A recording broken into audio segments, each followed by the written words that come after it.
Comigo o presidente da Câmara de Vereadores, vereador Valdecir Rubo, para falarmos das reuniões da Câmara de Vereadores. Bem-vindo, vereador. Boa tarde, Friso. Boa tarde, telespectadores do Canal 14. Vamos falar primeiramente da sessão passada, passar os assuntos que na outra oportunidade esteve aqui o primeiro secretário, o vereador Gilmar Pessuto, já comentando. Então, os dois projetos de leis que estavam na pauta na sessão passada foram aprovados, um por unanimidade de votos e outro com alguns votos contrários dos senhores vereadores. O primeiro é que abriu um crédito de R$ 12.883,43. Esse crédito, na verdade, era a contrapartida do município para que investimento, o recurso do governo, seja ele estadual, federal, sempre é uma contrapartida do município. E essa era a contrapartida para o melhoramento dos britadores e também em equipamento para laboratório de leite no nosso município. Esse era laboratório de leite. Leite? Exatamente. E agora o Bento poderá... inseminação, enfim, os outros derivados que são feitos através da Secretaria, em parceria com o governo federal, com convênios que o município pode celebrar. Então, essa era a abertura do crédito nesse específico, a contrapartida do município para que esse recurso fosse aplicado nesses dois, seja ele no britador e para laboratório de produção de leite.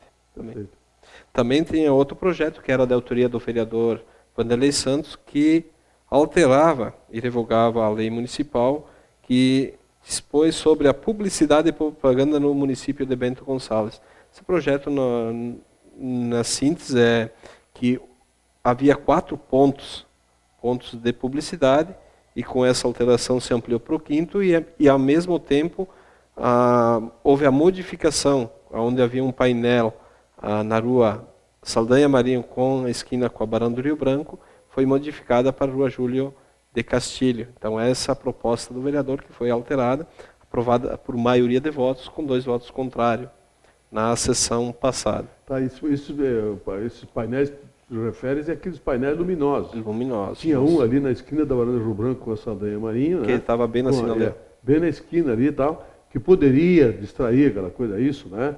Aí foi mudado para a rua Júlio de Castilho. Qual é a altura, mais ou menos? É que não se coloca o ponto, não está especificado. É a região, Já é painel existente, acho que foi até uma forma de regulamentar esse painel existente, ao mesmo tempo tirando esse que prejudicava até, principalmente, a questão dos motoristas, que se encontrava numa esquina, onde havia um cruzamento de semáforo naquele local, que é a Barão do Rio Branco com a Saldanha Marinho. Então isso prejudicava muito o trânsito, a visibilidade dele, prejudicava o trânsito que trafegava. Então a proposta do vereador foi na alteração a um painel que não havia regulamentação e poderia ser estabelecido na Júlio Castilho, e nos pontos, existem no nosso município, são 5 pontos, que são na Júlio Castilho agora, outros pontos na Cidade Alta, enfim, esses painéis são pontual, que passa por uma comissão que existe hoje no IPURB, que estabelece as normas. Isso é um projeto de lei já aprovado lá em 2010 ou 2011, não me lembro o ano, mas foi aprovado, que estabelecia o regulamento, que é a publicidade e propaganda. Até esse projeto voltou à Câmara para ser discutido, houve uma audiência pública, foi retirado para o Executivo e esperamos que ele volte ao Legislativo, porque outras alterações têm que ser feitas nessa área. A gente leu muitas vezes aí que houve, tem uma discussão, o que pode, o que não pode, de painéis publicitários, e no meio, até o nome das lojas, o que elas podem e não podem fazer. Isso ainda não está definitivamente regulamentado, né? Havia uma lei aprovada, e há uma lei aprovada, e ela foi analisada novamente, a lei, porque ela precisa ser aprimorada, essa legislação. Então, devido a isso, o Executivo tinha encaminhado à Câmara, e algumas alterações do projeto original do Executivo não havia contento do que da comunidade e principalmente do comércio, que eles divulgam as suas fachadas de propaganda, também há um regramento nisso, e já deveria estar funcionando a partir do ano passado.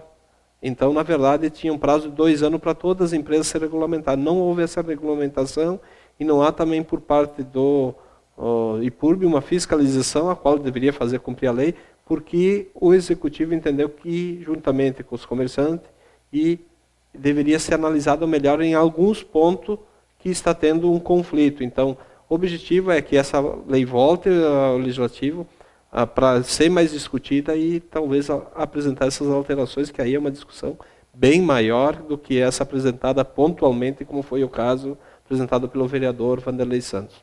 Perfeito.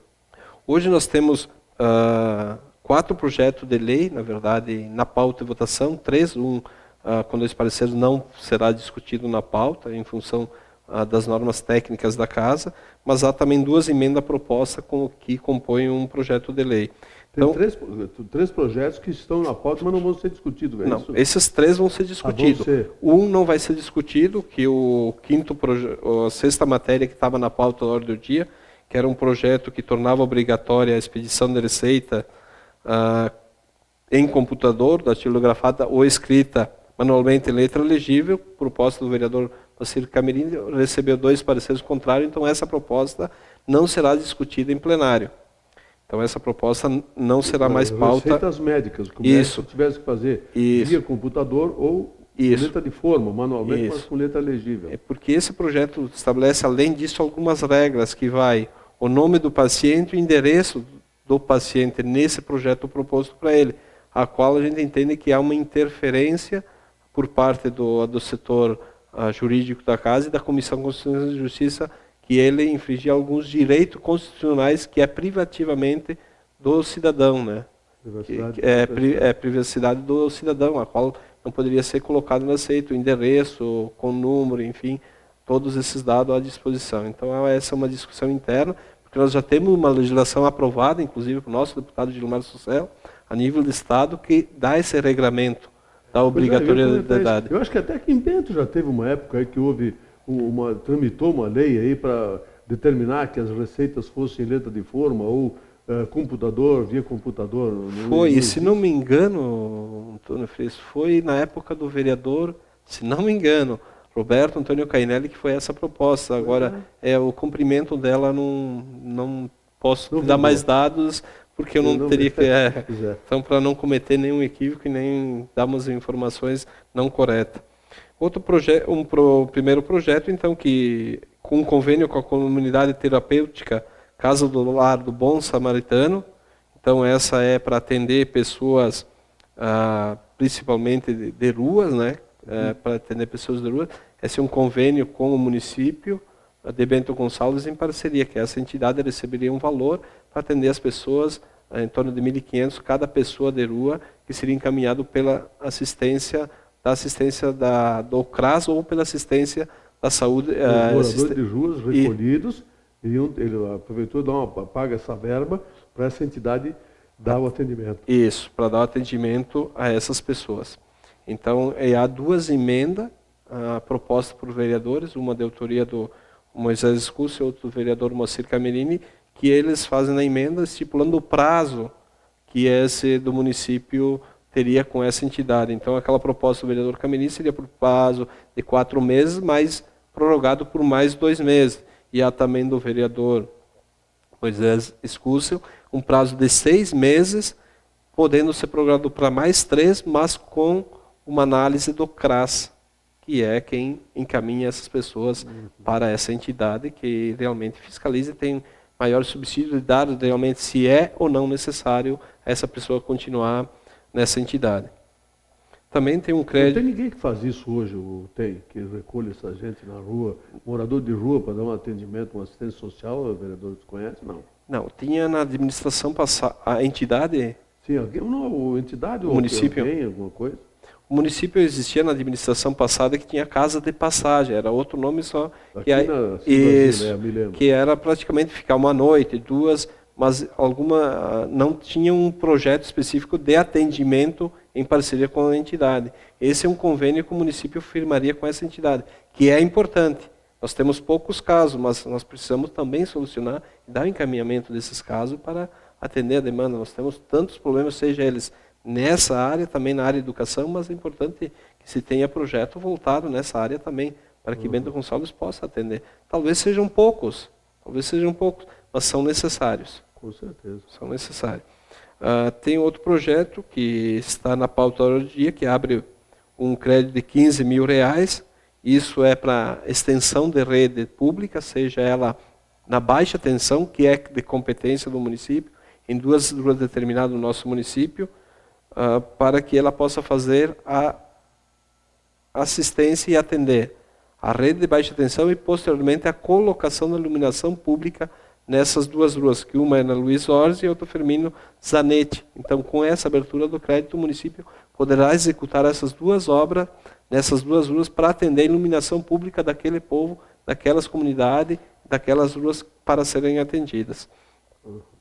E também há um projeto de lei de minha autoria, que revoga os dispositivos da Lei Municipal 2499, que dispõe sobre o parcelamento do solo e implementação do condomínio por unidade autônomas para fins urbanos e das outras providências. Na verdade, o que é esse projeto, até para a comunidade entender? Hoje, no parcelamento do solo, no artigo 31, existe um artigo que diz... diretor? Não, parcelamento do solo. Uma lei específica do parcelamento do solo? Isso, existe uma lei específica só do parcelamento do solo, que no artigo 31 diz o seguinte, que todos os terrenos com declividade de 30%, os terrenos mínimos serão de 600 metros quadrados.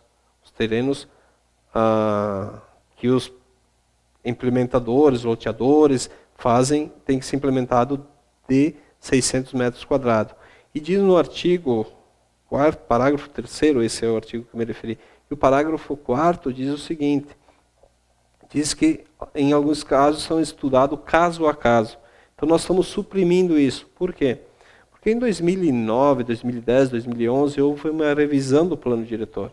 Uhum. E todos os estabelecimentos estabelecido foi que os terrenos tivessem a metragem de 240 metros. E não foi alterada a lei no parcelamento do solo. E aí, que foi? Na verdade, todos os loteamentos aí implementados, não até 2009, 2011, 2012, lá muitos anos atrás nunca se observava esses 30%, até porque loteadores tinham que ter os 600 metros quadrados, alguns lotes 450, então era estudado caso a caso. Então nós estamos propondo essa alteração, porque o que diz a lei federal? A lei federal diz que tem que ser 45 graus com declividade. Todo terreno que tiver 45 graus por declividade, ele não pode ser utilizado. Inutilizado isso. Aproveitando mais o espaço, até porque o plano diretor fez essa aprovação, está alterado que os terrenos serão, a não ser os terrenos condomínio, que poderão ser feitos 450 metros. E nós estamos só tirando a obrigatoriedade de ter 600 metros, para que os terrenos sejam mais aproveitados e que possa, sim, beneficiar quem loteia e principalmente o consumidor que vai adquirir. Porque se ele tem um terreno de 600 metros quadrados, o que ocorreu lá no Santa Helena, Santo Antão, praticamente terrenos com 600 metros quadrados. Seriam construídas 3, 4 casas. Então isso vai inibir que os terrenos sejam vendidos menor e seja mais eficiente a utilização do imóvel. E que se realmente tiver uma declividade acima ou até 45 graus, que estabelece a lei federal, ele seja inutilizado. E aí tu aproveita os 200 ou 300 metros, aproveitando mais o solo do nosso município, até porque nós estamos sempre dizendo que a expansão da área urbana, enfim, com a perda de Pinto-Bandeira, se reduziu bastante. E a ocupação, a gente tem que dar ocupação na sua totalidade.